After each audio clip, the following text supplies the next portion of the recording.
Good Saturday morning, YouTube world. Today, what I have here is an iPhone 7 Plus, a 3-year-old iPhone, and on the right hand side is the old new iPhone 11 Pro Max. I will just go over the difference between those two phones in general, and then we'll jump right into comparing, opening a couple of apps at the same time. So as you know already, a lot of folks received the all new iPhone 11 Pro Max yesterday, September 20th, and I was happy to get the iPhone on the same day. So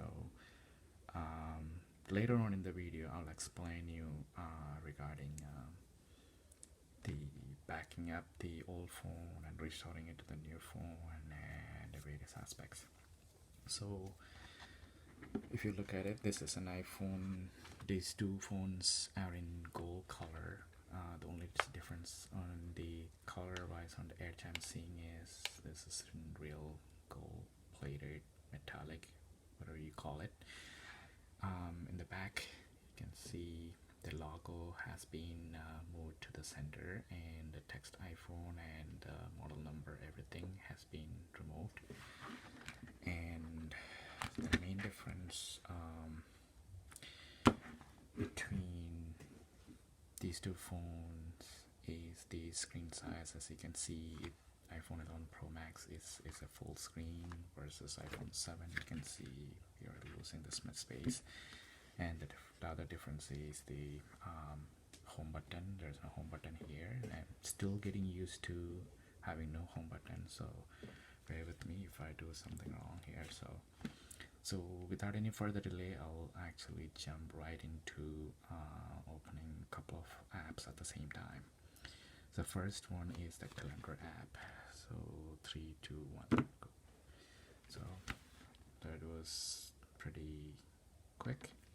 I'll close that, and I'll close it here too.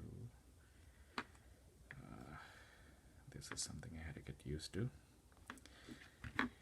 And the second one is the camera app. So 3, 2, 1, oh, sorry, I'll have to redo that again.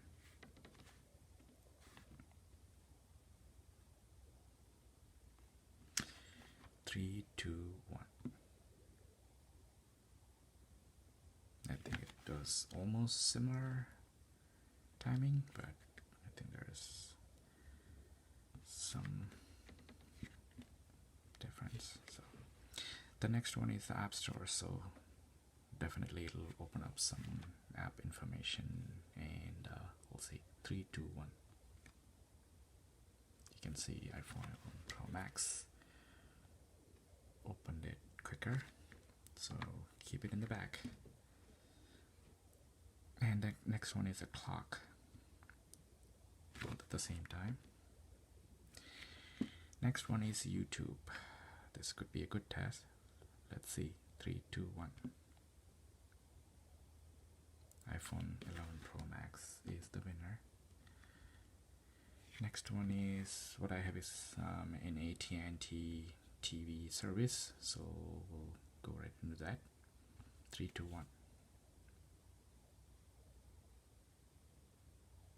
Definitely iPhone 11 Pro Max is the winner. Calculator, it's fairly easy. Next one is the weather app. 3, 2, 1.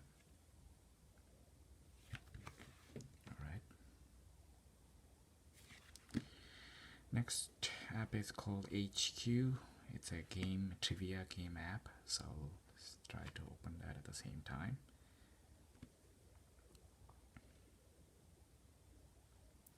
Definitely iPhone 11 Plus, 11 Pro Max, sorry. Next 3 apps are basically website. I will simply open 1 or 2. I'll just go directly into CNBC or CNET first. 3, 2, 1. Definitely iPhone 11 Pro Max. Next one is CNBC. 3, 2, 1. Same thing here. Next website is the Apple website. 3, 2, 1. Surprisingly, it loaded up at the same time. And next one is a real racing gaming app. So this will actually give you the different, just like that you saw on Apple Store, App Store. So I'm gonna go in now. 3, 2, 1.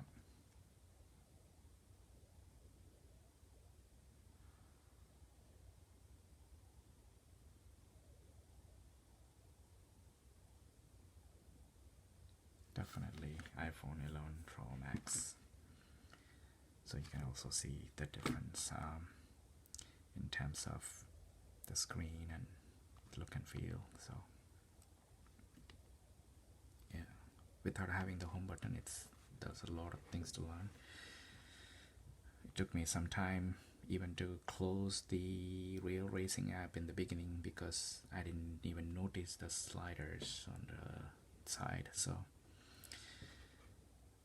and yeah, this was a quick speed comparison. And so next, quickly, I just wanted to talk to you regarding the backup scenarios. Backing up the iPhone 7 Plus, the data from iPhone 7 Plus to the laptop was easy, and also restoring it to iPhone 11 Pro Max. But the issue was the two-factor authentication of various apps. So make sure if you have a Google Authenticator app on your iPhone, take a screenshot or write down all the information and go into individual apps, and either you have to take a screenshot of the QR code and or write down the 16 character code somewhere, and then install the Google Authenticator app. Do that authentication first, then you had to individually add the two-factor authentication for the apps that you have already. So it'll take some time, but just wanted to let you know that's something I experienced. I don't know if there's a simple way to move everything without any issues. So I just wanted to give you an overview of this difference between these two phones. And I know for sure a lot of people have iPhone 6s, iPhone 7 Plus, and they haven't made a jump into the iPhone 11 bandwagon. So if you have any questions, you can just put some comments in this video, and I'll try to answer as much as possible. And thank you, and have a nice weekend, everyone.